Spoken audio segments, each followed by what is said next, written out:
السلام علیکم ورحمۃ اللہ وبرکاتہ۔ آج بہت ہی ایک اہم وظیفہ بیان کرنا ہے۔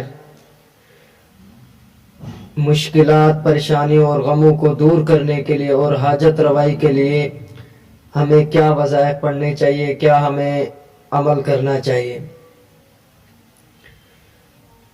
تو یہ بات واضح ہے کہ اگر کوئی شخص کسی مصیبت یا پریشانی میں پڑ گیا ہے اور وہ مصیبت ایسی ہے کہ وہ کسی طرح دور ہی نہیں ہوتی، تو یہ عمل کیا جائے، انشاءاللہ وہ مصیبت اور پریشانی دور ہو جائے گی۔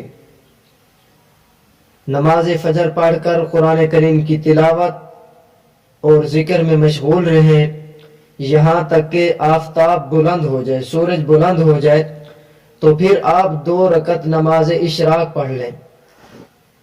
اس کے بعد سورہ توبہ کی آخری 2 آیاتیں 11 بار پڑھیں۔ لَقَدْ جَاءَكُمْ رَسُولٌ مِّنْ أَنفُسِكُمْ عَزِيزٌ عَلَيْهِ مَا عَنِتُّمْ حَرِيصٌ عَلَيْكُمْ بِالْمُؤْمِنِينَ رَءُوفٌ رَحِيمٌ فَإِن تَوَلَّوْا فَقُلْ حَسْبِيَ اللَّهُ لَا إِلَٰهَ إِلَّا هُوَ عَلَيْهِ تَوَكَّلْتُ وَهُوَ رَبُّ الْعَرْشِ الْعَظِيمِ۔ پھر سجدہ میں جا کر حق تعالیٰ سے امن و عافیت طلب کیجئے، انشاءاللہ چند ہی روز میں آپ کی مصیبت پریشانی دور ہو جائے گی اور دل کو انشاءاللہ سکون و اطمینان حاصل ہو جائے گا۔ واللہ تعالی اعلم بالصواب۔